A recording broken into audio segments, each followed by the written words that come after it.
రాష్ట్రాన్ని నైపుణ్యాంధ్రప్రదేశ్గా మారుస్తున్నామన్న ముఖ్యమంత్రి విశాఖపట్నంలో నిర్వహించిన సీడప్ సదస్సులో పాల్గొని ప్రసంగించిన వైఎస్ జగన్మోహన్ రెడ్డి. రాష్ట్ర వ్యాప్తంగా కొనసాగుతున్న ఓటర్ అవగాహన కార్యక్రమాలు, ఓటర్లను చైతన్యవంతులు చేసేలా నా మొదటి ఓటు దేశం కోసమే ప్రచార కార్యక్రమం. ఇక వార్తల్లోని వివరాలు. దేశంలో పేదలు, అణగారిన వర్గాల ప్రజలను అభివృద్ధి పదంలోనికి తీసుకువచ్చేందుకు కేంద్రంలో అధికారంలో ఉన్న బీజేపీ ప్రభుత్వం నిరంతరం పాటుపడుతోందని ప్రధానమంత్రి నరేంద్ర మోదీ అన్నారు. ఒడిషా పర్యటనలో భాగంగా జాపూర్ జిల్లాలోని చండీకోల్లో 19,600 కోట్ల రూపాయల అభివృద్ధి పనులకు మోదీ శంకుస్థాపనలు, ప్రారంభోత్సవాలు నిర్వహించారు. అనంతరం చండీకోల్లో జరిగిన బహిరంగ సభలో మాట్లాడుతూ కాంగ్రెస్ పాలనలో దేశంలో ప్రతి అభివృద్ధి, సంక్షేమ పథకాల అమలులో అవినీతి రాజ్యమేలిందన్నారు. యూరియా నుండి ప్రజలకు అందించే రుణాల వరకు ప్రతి పథకంలో అవినీతి తాండవించిందన్నారు. కానీ గత 10 ఏళ్లుగా ఎన్డీఏ ప్రభుత్వ పాలన మాత్రం అత్యంత పారదర్శకంగా కొనసాగుతోందని తెలిపారు. ప్రతి సంక్షేమ పథకం లబ్ధిదారులకే నేరుగా చేరుతుందన్నారు. వికసిత భారత నిర్మాణంలో తమ ప్రభుత్వం యువత, రైతులు, మహిళలు, శ్రామికులతో కలిసి నడుస్తోందని తెలిపారు. ఈ సందర్భంగా కేంద్ర ప్రభుత్వం అమలు చేస్తున్న పలు సంక్షేమ పథకాల గురించి ప్రధాని వివరించారు. पाइप से घरों में सस्ती गैस देना हो, सीएनजी आधारित यातायात हो, गैस आधारित इंडस्ट्री हो, इसके बड़े उद्योग ओडिशा में लग रहे हैं. यहां से गैस पाइपलाइन पूर्वी भारत के अनेक राज्यों तक पहुंच रही है. ओडिशा पॉलिस्टर का भी एक बड़ा केंद्र बन रहा है. टेक्सटाइल पार्क के लिए रॉ मटेरियल भी यहीं बन रहा है. 10 वर्षों में सिर्फ पेट्रोकेमिकल सेक्टर में ही ओडिशा में 2 लाख करोड़ रुपए से ज्यादा का निवेश हुआ है. ज्यादा निवेश मतलब नौकरी के ज्यादा मौके, नौकरी के ज्यादा अवसर. గంగా నది పరివాహక రాష్ట్రాల అభివృద్ధికి తమ ప్రభుత్వం కట్టుబడి ఉందని ప్రధానమంత్రి నరేంద్ర మోదీ అన్నారు. ఒడిషా పర్యటనలో భాగంగా జాపూర్ జిల్లాలోని చండీకోల్లో 19,600 కోట్ల రూపాయల అభివృద్ధి పనులకు మోదీ శంకుస్థాపనలు, ప్రారంభోత్సవాలు నిర్వహించారు. ప్రధాని ప్రారంభించిన వాటిలో సహజ వాయువు, రైలు, జాతీయ రహదారులు, అణుశక్తికి సంబంధించిన ప్రాజెక్టులు ఉన్నాయి. పారాదీప్ హరిదాస్పూర్లో లైన్లో పారాదీప్ను కేంద్ర పారా మీదుగా కియోంఝర్ను కలుపుతూ ఎంఈఎంయు రైలును ప్రధాని జెండా ఊపి ప్రారంభించారు. ఈ సందర్భంగా మోదీ మాట్లాడుతూ గంగా నది ప్రవహించే ఉత్తరప్రదేశ్, బీహార్, జార్ఖండ్, పశ్చిమ బెంగాల్, ఒడిషా రాష్ట్రాల సమగ్రాభివృద్ధికి పెద్ద ఎత్తున నిధులు కేటాయిస్తున్నామన్నారు. వికసిత భారత నిర్మాణంలో ప్రతి ఒక్కరిని భాగస్వామ్యులు చేసేందుకు నిరంతరం కృషి చేస్తున్నట్లు వివరించారు. का लोकार्पण हुआ है, शिलान्यास हुआ है. पेट्रोलियम, प्राकृतिक गैस, सड़क, रेलवे और परिवहन से जुड़ी योजनाएं हो, इन विकास कार्यों से यहां औद्योगिक गतिविधियां बढ़ेगी, रोजगार के नए अवसर पैदा होगी. मैं इन परियोजनाओं के लिए ओडिशा के सभी लोगों को बहुत बहुत बधाई देता हूं. साथियों, आज देश में ऐसी सरकार है जो वर्तमान की भी चिंता कर रही है और विकसित भारत का संकल्प लेकर भविष्य के लिए भी काम कर रही है. ऊर्जा के क्षेत्र में हम राज्यों को, खासकर पूर्वी भारत का सामर्थ्य और बढ़ा रहे हैं. ऊर्जा गंगा परियोजना के तहत 5 बड़े राज्य उत्तर प्रदेश, बिहार, झारखंड, पश्चिम बंगाल और ओडिशा में नेचुरल गैस की सप्लाई के लिए बड़े प्रोजेक्ट चल रहे हैं. आज पारादीप, सोमनाथपुर, हल्दिया ये पाइपलाइन भी देश की सेवा में समर्पित की गई है. पारादीप रिफाइनरी में नेचुरल गैस प्रोसेसिंग की एक यूनिट का उद्घाटन हुआ है. पारादीप रिफाइनरी में मोनो एथिलीन ग्लाइकोल के नए प्लांट का भी लोकार्पण हुआ है। इससे पूर्वी भारत के पॉलिस्टर उद्योग में नई क्रांति आएगी। ప్రధానమంత్రి నరేంద్ర మోదీ ఈ ఉదయం తెలంగాణలో పర్యటించారు. తన పర్యటనలో భాగంగా నరేంద్ర మోదీ సికింద్రాబాద్లోని ఉజ్జయిని మహంకాళి అమ్మవారిని దర్శించుకున్నారు. ఆలయానికి చేరుకున్న ప్రధానికి అర్చకులు పూర్ణ కుంభ స్వాగతం పలికారు. ఆలయంలోకి వెళ్లిన ప్రధాని అమ్మవారిని దర్శించుకుని ప్రత్యేక పూజలు నిర్వహించారు. పండితులు ప్రధానికి ఆశీర్వచనాలు అందించడంతో పాటు అమ్మవారి చిత్రపటాన్ని అందజేశారు.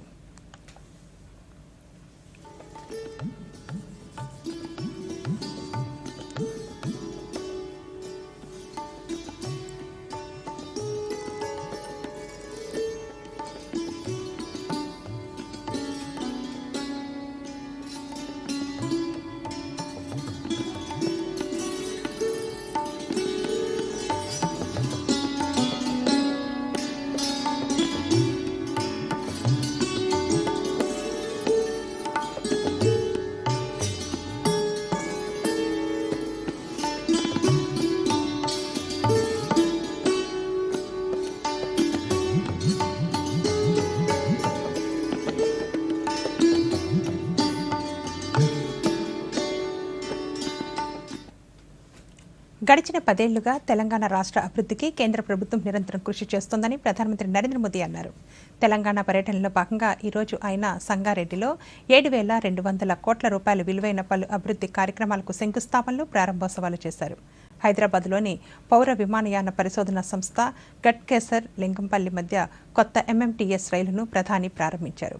1,409 కోట్లతో నిర్మించిన NH161లోని కంది రామసానిపల్లె సెక్షన్లో 4 వరుసల జాతీయ రహదారి సంగారెడ్డి చౌరస్తా నుండి మదీనాగూడ వరకు 31 కిలోమీటర్ల మేర 6 లైన్లుగా విస్తరణ, మెదక్ ఎల్లారెడ్డి మధ్య 2 లైన్లుగా విస్తరించిన హైవేని ప్రధాని జాతికి అంకితం చేశారు. ఈ సందర్భంగా ప్రధాని మాట్లాడుతూ తెలంగాణ అభివృద్ధికి కేంద్రం కట్టుబడి ఉందని అన్నారు. తెలంగాణలో 2వ రోజు పర్యటించడం ఎంతో ఆనందంగా ఉందని తెలిపారు. దేశవ్యాప్తంగా 56,000 కోట్ల రూపాయల అభివృద్ధి పనులకు శంకుస్థాపనలు, ప్రారంభోత్సవాలు చేస్తే సంగారెడ్డిలో 7,000 కోట్ల రూపాయల పనులు ప్రారంభించామన్నారు. 7,000 करोड़ रुपए की परियोजनाओं का लोकार्पण और शिलान्यास का अवसर मिला है। इनमें हाईवेज, रेलवेज और एयरवेज से जुड़े आधुनिक इंफ्रास्ट्रक्चर के काम भी है। इनमें पेट्रोलियम से जुड़े प्रोजेक्ट भी हैं। कल भी जिन विकास कार्यों का लाभ तेलंगाना को मिला था वो ऊर्जा और पर्यावरण से लेकर इंफ्रास्ट्रक्चर तक अलग अलग क्षेत्रों से जुड़े थे। मैं इसी भावना पर चलता हूं। राज्य के विकास से देश का विकास, यही हमारे काम करने का तरीका है और इसी संकल्प के साथ केंद्र सरकार तेलंगाना की भी सेवा कर रही है। मैं आज इस अवसर पर आप सबको और सभी तेलंगाना वासियों को विकास के इन सारे कामों के लिए बहुत बहुत बधाई देता हूं। साथियों, आज तेलंगाना को एविएशन सेक्टर में एक बहुत बड़ा उपहार मिला है। हैदराबाद के बेगमपेट एयरपोर्ट पर सिविल एविएशन रिसर्च ऑर्गेनाइजेशन यानी कारो की स्थापना की गई है। ये अपने तरह का देश का पहला एविएशन सेंटर होगा जो ऐसे आधुनिक स्टैंडर्ड्स पर बना है। అన్ని వర్గాల సంక్షేమం కోసం కేంద్ర ప్రభుత్వం కృషి చేస్తోందని కేంద్ర పర్యాటక సాంస్కృతిక శాఖ మంత్రి జి కిషన్ రెడ్డి పేర్కొన్నారు. సంగారెడ్డిలో ప్రధానమంత్రి నరేంద్ర మోదీ 6,800 కోట్ల రూపాయల అభివృద్ధి పనులకు శంకుస్థాపనలు, ప్రారంభోత్సవాలు చేస్తున్న సందర్భంగా ఏర్పాటు చేసిన కార్యక్రమంలో కిషన్ రెడ్డి మాట్లాడుతూ ఈ రైల్వే ప్రాజెక్టుల ద్వారా తక్కువ ఛార్జీలకే ప్రజలు ప్రయాణాలు సాగించవచ్చన్నారు. ఈ ప్రాజెక్టులన్నీ కూడా హైదరాబాద్, సంగారెడ్డి, జైరాబాద్, పట్టంచెరు మరి నల్గొండ చుట్టుపక్కల ప్రాంతాలకు కూడా ఉపయోగపడేటువంటి ప్రాజెక్టులు ఇవి. గత 10 ఏళ్లుగా నరేంద్ర మోడీ గారి ప్రభుత్వము తెలంగాణ అభివృద్ధి కోసము మనకందరూ తెలుసు మరి 10 లక్షల కోట్ల రూపాయల అనేక రకాల ప్రాజెక్టులు మరి తెలంగాణకు చేయడం జరిగింది. ఈరోజు ఎంతో అభివృద్ధి చెందుతున్నటువంటి రాష్ట్రము, దాన్ని మనం అందరం కూడా మరింత ముందుకు తీసుకెళ్లాల్సినటువంటి అవసరం ఉంది. నరేంద్ర మోడీ గారి ప్రభుత్వము దేశంలో అన్ని రాష్ట్రాలు, అన్ని వర్గాల ప్రజలు అందరి సంక్షేమం కోసం కృషి చేస్తున్నటువంటి ప్రభుత్వము. తప్పకుండా రానున్న రోజుల్లో దేశ అభివృద్ధిలో మరి తెలంగాణ కూడా కీలక పాత్ర పోషించే విధంగా కేంద్ర ప్రభుత్వము నరేంద్ర మోడీ గారి నాయకత్వంలో తెలంగాణకు అన్ని రకాల సహాయ సహకారాలు అందుబాటులో ఉంటాయి. తెలంగాణ అభివృద్ధి జరగాలని కేంద్ర ప్రభుత్వం నరేంద్ర మోడీ గారి నాయకత్వంలో చిత్తశుద్ధితో అంకిత భావంతో ఉన్నదనే విషయాన్ని మనవి చేస్తూ మరొకసారి నరేంద్ర మోడీ గారు విలువైనటువంటి సమయాన్ని ఇచ్చి ఈరోజు తెలంగాణలో ఇన్ని అభివృద్ధి కార్యక్రమాలకు భూమి పూజ శంకుస్థాపన చేయడానికి వచ్చినందుకు తెలంగాణ ప్రజానీకం తరఫున వారికి మనస్ఫూర్తిగా ధన్యవాదాలు, కృతజ్ఞతలు తెలియజేస్తూ స్వాగతం పలుకుతా ఉన్నాను. తెలంగాణ పర్యటనలో భాగంగా ప్రధానమంత్రి నరేంద్ర మోదీ సంగారెడ్డి జిల్లా పటాన్ చెరువులో భారతీయ జనతా పార్టీ ఏర్పాటు చేసిన విజయ సంకల్ప సభలో పాల్గొన్నారు. ఈ సందర్భంగా ప్రధాని తన ప్రసంగాన్ని తెలుగులో ప్రారంభించారు. తెలంగాణ కుటుంబ సభ్యులకు నమస్కారాలంటూ ప్రసంగాన్ని ప్రారంభించిన ప్రధాని మోదీ గ్యారంటీ అంటే ఓ భరోసా అని, అది పూర్తయ్యే గ్యారంటీ అని అన్నారు. కుటుంబవాద పార్టీలకు కుటుంబం ముందైతే నాకు దేశం ముందని ప్రధాని పేర్కొన్నారు. కాంగ్రెస్ బయటవారికి ఎవరికీ అవకాశం ఇవ్వదని, కుటుంబవాదులు సొంత ఖజానాను నింపుకున్నారని అన్నారు. ఎస్సీ వర్గీకరణపై ఉన్నత స్థాయి కమిటీ వేశామని తెలిపారు. సభ్యులందరికీ నమస్కారాలు. आज मैं लगातार दूसरे दिन तेलंगाना में हूं. जितना उत्साह मैं तेलंगाना के लोगों में बीजेपी के लिए देख रहा हूं, उतना ही मेरा विश्वास भी बढ़ता जा रहा है. आपके इस स्नेह को मैं, आपके इस प्यार को मैं तेलंगाना के विकास के रूप में 2 गुना करके लौटाऊंगा. ये आपका प्यार, ये आपका उत्साह, ये आपके आशीर्वाद मैं बेकार नहीं जाने दूंगा. ఇది మోదీ గ్యారంటీ. మోదీ గ్యారంటీ అంటే గ్యారంటీగా పూర్తి అయ్యే గ్యారంటీ.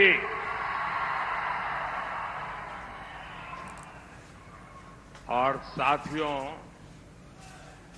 आप भी जानते हैं कि मोदी जो कहता है वो करके दिखाता है.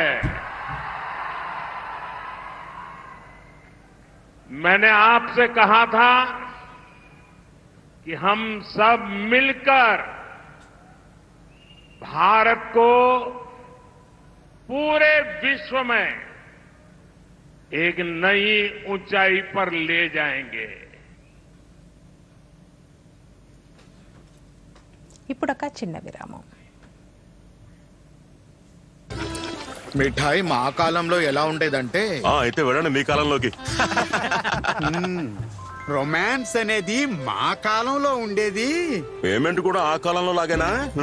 ఏమండి, డిజిటల్ పేమెంట్ నేర్చుకోండి. కొత్త కాలానిది ఈజీ, సేఫ్ మరియు ఫాస్ట్. నేనైతే వీరికి డిజిటల్ పేమెంట్ చేయడం నేర్పించాను. మరి మీరు రండి సెల్ఫీ తీసుకుందాం. ఇది మా తరానిది. ఆర్బీఐ చెప్తుంది ఈ డిజిటల్ పేమెంట్ వాడండి, ఇతరులకు నేర్పించండి.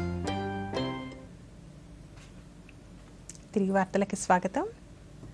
ముఖ్యమంత్రి వైఎస్ జగన్మోహన్ రెడ్డి ఈరోజు విశాఖపట్నంలో పర్యటించారు. పీఎం పాలెంలో స్కిల్ డెవలప్మెంట్, ఉపాధి, సీడప్ ఆధ్వర్యంలో నిర్వహించిన సదస్సులో ముఖ్యమంత్రి మాట్లాడుతూ రాష్ట్రాన్ని నైపుణ్య ఆంధ్రప్రదేశ్గా మార్చేందుకు తమ ప్రభుత్వం కృషి చేస్తోందన్నారు. దేశంలోనే వ్యవసాయ రంగంలో ఆంధ్రప్రదేశ్ 70% వృద్ధి సాధించిందని తెలిపారు. విశాఖ నగరం అభివృద్ధి చెందుతోందని, ఉత్పత్తి రంగంలో దేశంలోనే ఆంధ్రప్రదేశ్ మెరుగ్గా ఉందని, అభివృద్ధిలో విశాఖ నగరం దూసుకు వెళుతోందని అన్నారు. రామాయపట్నం, కాకినాడ, మూలపేట, మచిలీపట్నం పోర్టులు కీలకమని, గత 5 ఏళ్లలో ఎన్నో సంక్షేమ కార్యక్రమాలు అమలు చేశామని తెలిపారు. What Visakhapatnam means to all. Why does the state need Visakhapatnam? It's indeed a fact. Post bifurcation, the successor state, that is the current state of Andhra Pradesh, has rendered a more an agrarian one. In fact, if one were to compare the figures of what the average contribution of primary sector into GSDP were to be at the national level, when compared to the agriculture sector, we would come across a figure of 17 to 18% at the national level. Whereas when it comes to our state, we're talking about a figure of 35%. On one side, it is a projection that we are an agrarian state. But on the other side, it poses a challenge that no state can survive with these numbers until and unless the secondary and the tertiary sectors grow. And the contribution of the primary sector, that the agriculture sector, comes down. That means the growth should take place in such a way that the secondary sector and the tertiary sector continues to grow in a much faster pace than the agriculture sector. Only then we would be in a position to address the challenges that are posed. Only then you would see better growth rates. Only then you would see a situation where you can talk about economic boost. In fact, so much so is the challenge posed by the bifurcation that in fact we have lost out on Hyderabad. Now why is it that Hyderabad is so very important to us? And why is it that we losing Hyderabad has an impact on the state? ప్రజా సంక్షేమం కోసం రాష్ట్ర ప్రభుత్వం పనిచేస్తుందని, వచ్చే ఎన్నికల్లో మళ్లీ అధికారం చేపడతామని రాష్ట్ర అటవీ శాఖ మంత్రి పెద్దిరెడ్డి రామచంద్రారెడ్డి అన్నారు. చిత్తూరులో పలు అభివృద్ధి కార్యక్రమాలకు మంత్రి ఈరోజు శంకుస్థాపన చేశారు. సంతపేటలో 30 లక్షల రూపాయలతో నూతనంగా నిర్మిస్తున్న ఉద్యానవనానికి పార్లమెంటు సభ్యులు ఎన్ రెడ్డప్పతో కలిసి మంత్రి భూమి పూజ చేశారు. ఈ సందర్భంగా మంత్రి మాట్లాడుతూ మౌలిక సదుపాయాల కల్పన కోసం పెద్ద ఎత్తున నిధులు కేటాయిస్తున్నామన్నారు. జగన్మోహన్ రెడ్డి గారు ఇప్పుడు కూడా ఒకే మాట, మేము ఒంటరిగా పోటీ చేస్తాము, దానికి తోడు మా నాయకులు కానీ కార్యకర్తలు కానీ సింహం సింగిల్గా వస్తుందని చెప్పి చెప్తారు. అదేవిధంగా విజయానంద రెడ్డి కూడా ఇక్కడ సింగిల్గానే వస్తాడు. ఎంతమంది వ్యక్తులు తెలుగుదేశం పార్టీలో చేరినా నష్టం లేదు. విజయం సాధించబోయేది వైఎస్ఆర్ కాంగ్రెస్ పార్టీ. ఇక్కడ పార్లమెంటు కానీ శాసనసభకు కానీ అత్యధిక మెజారిటీ సాధిస్తుంది. వికసిత భారత్ నిర్మాణానికి ప్రధానమంత్రి నరేంద్ర మోదీ చేస్తున్న నిర్విరామ కృషికి ఆకర్షితులై పలువురు తమ పార్టీలో చేరుతున్నారని బీజేపీ రాష్ట్ర అధ్యక్షురాలు దగ్గుబాటి పురంధరేశ్వరి అన్నారు. విజయవాడలోని పార్టీ కార్యాలయంలో చిత్తూరు, గుంటూరు జిల్లాలకు చెందిన పలువురు ప్రముఖులు బీజేపీలో జాయిన్ అయ్యారు. పార్టీ కండువా కప్పి పురంధరేశ్వరి వారిని సాదరంగా ఆహ్వానించారు. ఈ సందర్భంగా ఆమె మీడియాతో మాట్లాడుతూ బీజేపీలో పెద్ద ఎత్తున వివిధ రంగాలకు చెందిన ప్రముఖులు చేరడం శుభ పరిణామం అన్నారు. దీనివల్ల క్షేత్రస్థాయిలో తమ పార్టీ మరింత బలోపేతం అవుతుందని తెలిపారు. మోడీ గారు దేశానికి ఇచ్చినటువంటి స్థిరమైన పాలన, అన్ని వర్గాల వారికి న్యాయం చేయాలి అనేటువంటి సంకల్పం, భారతీయతను కాపాడటానికి వారు చేసినటువంటి కృషి, ఆంధ్ర రాష్ట్రానికి అందించినటువంటి సహకారం, వీటన్నింటినీ దృష్టిలో పెట్టుకుని నరేంద్ర మోడీ గారి దగ్గర నుండి స్ఫూర్తి పొందుతూ ఈ పార్టీలో కనుక భారతీయ జనతా పార్టీలో కనుక మనం చేరినట్లయితే భారతీయ జనతా పార్టీలో అవినీతి అనే విషయానికి తావు లేదు. అదేవిధంగా కార్యకర్తలకి పెద్దపీట వేస్తూ నిజంగా కష్టించి పార్టీకి సేవ చేసినట్లయితే కార్యకర్తలకి ఇక్కడ గుర్తింపు ఉంటుంది అనేటువంటి విషయాన్ని గమనించి ఈ పార్టీలో ప్రతి కార్యకర్తకి న్యాయం జరుగుతుంది అనేటువంటి దృఢ విశ్వాసంతో, ఎందుకంటే ఇతర పార్టీలో మనం చూస్తున్నాం అక్కడ వారసత్వానికి, అదేవిధంగా అంగబలం, రెండోది డబ్బు, ఈ రెండింటికి కూడా అక్కడ ప్రాధాన్యత ఉన్నటువంటి సందర్భంలో నిజంగా కార్యకర్తల్ని గౌరవించి వారికి గుర్తింపించేటువంటి పార్టీ భారతీయ జనతా పార్టీ మాత్రమే అని గమనించి ఈరోజు పెద్ద సంఖ్యలో చేరికలు. యువ ఓటర్లు తమ ఓటు వేయడం ద్వారా రాబోయే 2024 లోక్సభ ఎన్నికలను విజయవంతం చేసే ప్రక్రియలో మేరా పెహ్లా ఓట్ దేశ్ కే లియే ప్రచారానికి సంబంధించిన క్విజ్ పోటీలు విజయవాడలోని విఆర్ సిద్ధార్థ ఇంజనీరింగ్ కళాశాలలో నిర్వహించారు. ఓటు వేయడమే కాకుండా దేశ అభివృద్ధి కోసం తమ ఓటు వేసేలా యువ ఓటర్లను ప్రోత్సహించేందుకు ఎన్నికల కమిషన్ చేపట్టిన ఈ ప్రచారంలో విద్యార్థులు దూరదర్శన్తో మాట్లాడుతూ ఎన్నికల్లో ప్రతి ఒక్కరూ పాల్గొని ఓటు వేయాలని కోరారు. నా మొదటి ఓటు దేశానికే కొత్త క్యాంపెయిన్ ద్వారా యువత పెద్ద సంఖ్యలో ఓటు వేసేలా కేంద్ర ప్రభుత్వం ప్రోత్సహిస్తోందన్నారు. मेरा पहला वोट भारत के लिए I have got awareness from that campaign and I'm not going to waste my vote. Every vote counts. So you may think, what vote does your one vote make the difference? But one vote makes a huge difference. So as students, we are in the age where we develop. In the next 5 years, like election span is of 5 years, and in this next 5 years, we are going to settle in our careers. This is the time to settle in our careers. So we need to be careful about whom we vote and the development they bring us. On my first vote, on which I'm gonna vote for the upcoming elections which are going to held on April. Democracy and the constitution is built for the people, by the people and of the people. Here India is having 28 states, 8 union territories. Each state is divided into districts. Each district is divided into mandals, and mandals are divided into many more minor sectors. This biggest system is going to run on the right to vote. I'm very happy to achieve, according to the article 326, I have achieved my right to vote for the elections. Basically, what is vote? Everyone should have right to vote. People who get the age of 18, they can secure their vote. Vote for the best person for the bright future. People vote to different leaders who tell, I'll give you many gifts and bribing them. So we have to vote, we have to choose the person who gives the best future. So vote for the person who is the best. అసలు voting అనేది మన ఫ్యూచర్ని decide చేస్తుంది. Students అనేది first time vote వేసేటప్పుడు వాళ్ళకి ఆ awareness అనేది create చేయడానికి సెంట్రల్ గవర్నమెంట్ అనేది మేరా పెహ్లా ఓట్ దేశ్ కే లియే అనే ఇనిషియేటివ్ తీసుకుంది. And we thank the central government. And ఇప్పుడు ఈ లిటరేట్స్ అనేది వాళ్ళు వాళ్ళ టైం స్పెండ్ చేయట్లేదు. వాళ్ళు టైం స్పెండ్ చేసి ఓటేసి కొంచెం ఆ 2 మినిట్సే పడుతుంది మనకు ఓటేయాలంటే. ఆ టైం స్పెండ్ చేస్తే ఇంకా బెటర్గా ఉంటుంది అనుకుంటున్నాను. ఎంతోసేపు పట్టదండి మనకు ఓటేయడానికి, జస్ట్ 2 మినిట్సే పడుతుంది. మార్నింగ్ ఎప్పుడో 7 to 6 వరకు రన్ అవుతూ ఉంటాయి ఎలక్షన్స్. జస్ట్ 2 మినిట్స్ వల్ల మన టైం ఏమీ అంత వేస్ట్ అయిపోదు. So voting is very essential. It's a civic duty. It's a right. Every citizen must feel it's a privilege to vote. We must vote, and I have crossed my 18 years, so I got the right to vote. So I'll cast my vote. Definitely, I'll cast my vote. ఎలాంటి ప్రలోభాలకు గురికాకుండా ప్రజాస్వామ్య విలువలను కాపాడాలంటే vote హక్కును సక్రమంగా వినియోగించుకోవాలని పలువురు కడప యువత అభిప్రాయపడుతున్నారు. నూతనంగా ఓటు పొందిన పలువురు యువతులు దూరదర్శన్తో మాట్లాడుతూ ఎన్నికలలో ఓటు ఉన్నప్పటికీ కొందరు ఓటు వేయకపోవడం ప్రజాస్వామ్యానికి మంచి పరిణామం కాదని అన్నారు. నూతనంగా ఓటు హక్కు వచ్చిన ప్రతి ఒక్కరూ ఎన్నికల ప్రక్రియలో భాగస్వామి అవుతామని వివరించారు. డబ్బులు తీసుకొని ఓటక్ అనేది వేస్తున్నారు. ఇప్పుడున్న వాళ్ళైనా యువత వాళ్ళైనా కానీ లైక్ డబ్బులు తీసుకోకుండా మా దగ్గర నుంచి స్టార్ట్ చేసి మన యూత్ వాళ్ళకి కూడా మంచిగా ఉండేటట్టు చూడండి. ఇంకొకటి గవర్నమెంట్ అనేది చాలా యూస్ఫుల్. ఏదైనా పెద్దవాళ్ళకి కానీ పిల్లల నుంచి పెద్దవాళ్ళ వరకు. సో ఎడ్యుకేషన్ పరంగా ఇప్పుడు చాలా డౌన్ అయిపోయింది. సో ఇప్పుడున్న దానికి కూడా గవర్నమెంట్ మనకు ఓటు హక్కు వచ్చింది కాబట్టి కొంచెం ఆలోచించి ముందు వెనుక మనకి ఓటు వేయాలనేసి మనము నిర్మించుకోవాలి. ఈ ఇయర్ మాకు ఫస్ట్ ఓటు హక్కు వచ్చింది.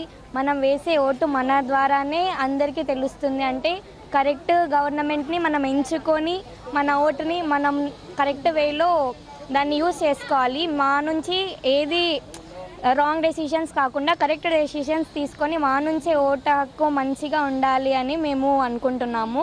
కాబట్టి మనం వేసే ఓటుని కరెక్ట్ వేలో యూజ్ చేసి ప్రతి ఒక్కరు అలానే ఓటు మిస్ కాకుండా వేయాలని కోరుకుంటున్నాను. It's our first vote. we are very happy as we are appealing our first vote for the first time. It's the youth responsibility to choose a good leader, because we are not only choosing a leader, we are gonna build the future. Because now the youth, as a youth, what we are gonna select will be the future of India. It will decide whether what we'll do in India for the next 2024. So it's our responsibility to choose a good leader. Present ఇప్పుడు నా vote వచ్చేసి ఈ సంవత్సరం నుంచి ఎన్నికల్లో పాల్గొంటున్నాను. చాలామంది ఇప్పుడు vote అర్హత ఉన్నా కూడా చాలామంది వేయడం లేదు. ఎందుకంటే మనీ తీసుకుంటున్నారు కానీ వేయడం లేదు.